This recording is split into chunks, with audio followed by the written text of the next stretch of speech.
it's time for another technical video. I've been out buying some more gadgets to do with scan lines, just for a change, and I've been doing a bit of research recently on the Xbox 360. Many of you will know I've got an Xbox 360. I've done various gameplay reviews of games on the 360, and I've also got several arcade cabinets, and I suppose I'm always striving really to get the best possible retro image that I can get out of a specific type of console. That may sound quite strange for something like an Xbox 360 being current gen, but let me explain. With the recent raft of cave games that have come out over the past 2-3 years, all of the games that have come out for the Xbox 360 are more or less ports from the original cave arcade boards, PCBs.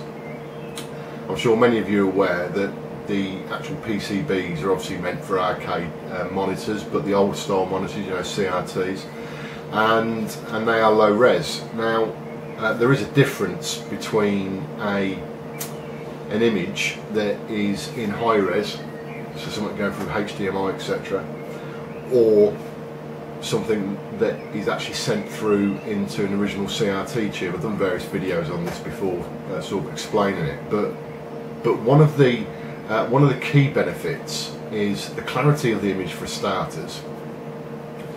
On a CRT tube, on a good CRT tube, it will be really crystal clear. You get real good colours on there, real good brightness. Apart from the clarity side of it, you also get a dare I say, added benefit of scan lines. Again, I'm not going to go into that. I've done a lot of waffling on scan lines before. Now, to get a more authentic look of the cave arcade game releases that come out on the Xbox 360, you can use something called the SLG 3000. Again, I've done various discussions on that before, and that's to try and emulate that real CRT look, to give it that sort of retro feel. And for games that have been released on behalf of Cave, the shooters, that's what a lot of people strive for. They'll strive for that original PCB look, you know, original CRT PCB look, straight from the arcade. Now, the SLG 3000 does a very good job of doing that, but there are alternative methods, and in my opinion, there's actually better methods if you're connecting an Xbox 360 up to an arcade cabinet that has got a low resolution compatible monitor. So that could be a 15 kHz standard monitor or a multi-sync monitor. To the arcade cabinets I've got, they've got multi-sync monitors, so they'll do high res, medium res and low res. And what you seem to find is that certainly on most of the arcade cabinet CRTs, is that a low res image into the tube will give a better image than what it will do at a high resolution. Even though the monitor can handle a high resolution, it's a lot sharper in low resolution.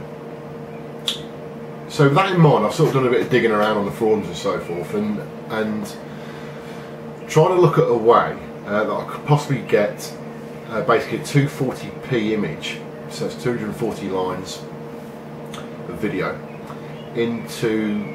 out on the Xbox 360 into my arcade cabinet, specifically for these cave games, to get that real sort of PCB look, you know, of the game.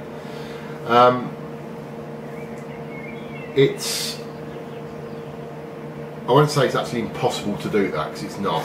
I think there are various devices out there that will actually manipulate the video signal out of the Xbox 360, albeit from the SCART output, because you can't do anything other than use a SCART output for this purpose that I'm talking about here, for what I'm actually going to show you here, or explain what I've done here. I've basically used the SCART RGB output from Xbox 360, which at the most will give you a interlaced image at 480 lines. Now everybody knows you don't, well, not everyone knows you don't, but an interlaced image isn't great. It really isn't. You get that flicker.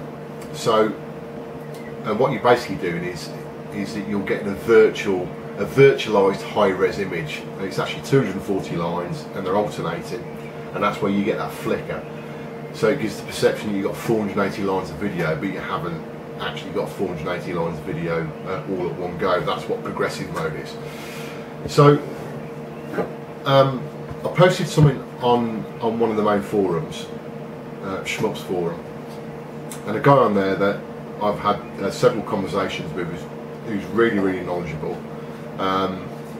He recommended me that I tried a device by a company called Extron, which inadvertently has been found out will take a 480 interlaced image, and it does some weird stuff with it. It's not actually supposed to do this, and it's not actually, well, people aren't actually sure why it does what it does, but it basically takes a 480i image and it removes, for all intent and purpose, it doesn't actually do this, but just bear with me, it removes the one of the flickering lines of video. So you only get 240 lines of video from a 480 image. So in effect, when you hook that up to a CRT monitor, it looks like a 240p image, and the difference is absolutely amazing to me.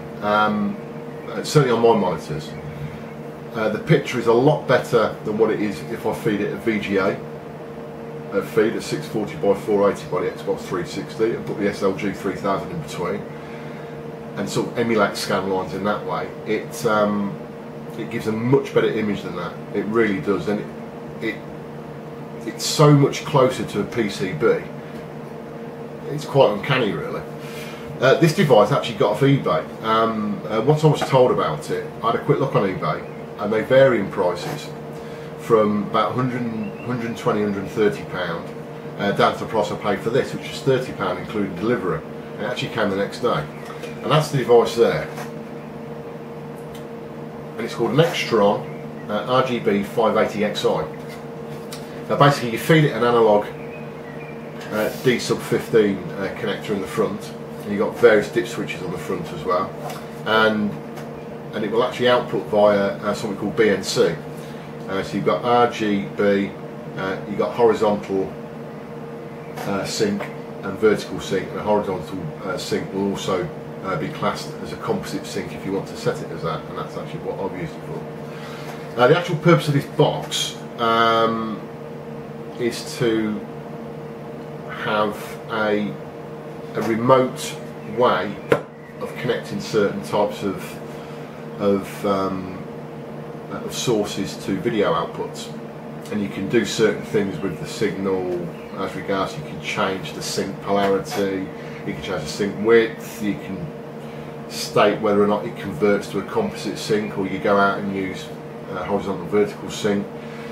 And it's got something on it called DDSP, and I did look on the internet what it was, but it's actually useless for what we use here, or what I'm going to use it for here, because you actually have it switched off. So anything that I've got set on this machine is the fact that I'm saying I want a composite sync to feed my arcade monitor, and I've got everything else switched off. So in theory everything is on pass-through mode apart from the sync type, and the sync's not actually making so the change in sync isn't actually giving me this sort of virtual 240p image, but it is the only thing that I've actually got switched on.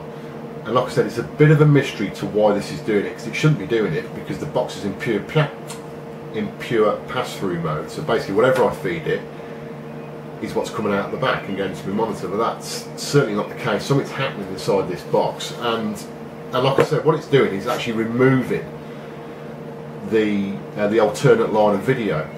So on the CRT, all you really see is 240 lines of video. So you get these natural scan lines come up, and it just looks so much clearer because the monitor is accepting it and reading it in as a low resolution picture or video image. It's brighter, there's more contrast, it's a lot sharper, but apparently that's down to the chassis of the arcade monitor actually being better at dealing with a low resolution video signal than it is of a higher resolution video signal, i.e. 640 by 480. So it does a better job at dealing with a 480i image in effect, even though the 480i image has been butchered slightly by this box. But the actual results are pretty amazing, I've got to be honest. It does look better than the SLG 3000.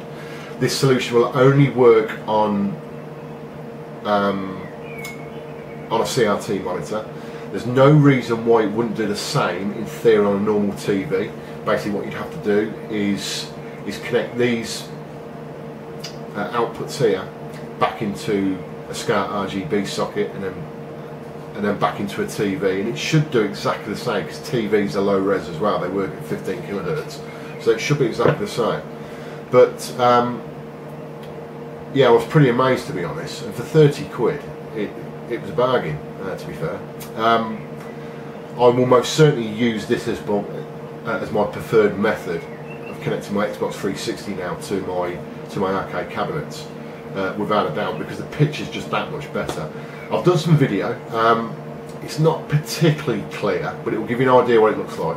But in the flesh, it looks absolutely outstanding. It really does. So if you've got an arcade monitor and you've got an Xbox 360 and you want to find a better way, in my opinion, of connecting the two up, then you really need something like this. It's a great bit of kit, and it really does work. And it's you do get a very, very, very slight flicker on the screen, but it's hardly noticeable. You just about make it out when it's on a static image, which, to be honest, for shooting much, you never get static images, do you? You know, things are always moving around.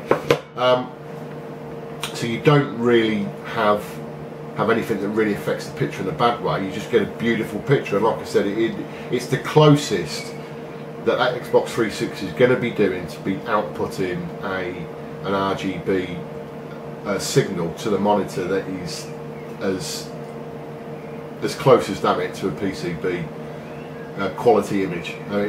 It really is that good. So anyway, I'll get on to showing you the actual video that I've taken, so you can see it work for yourself. Speak to you again soon, guys.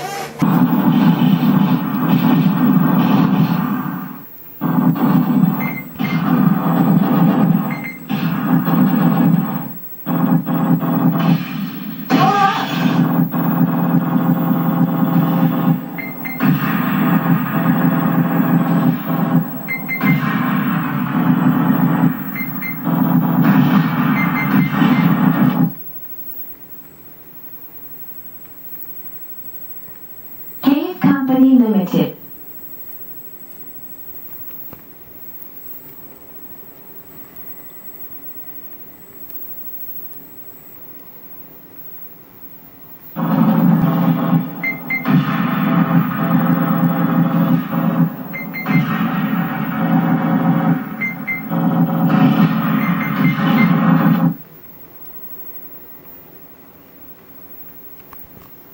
Cave Company Limited.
Left.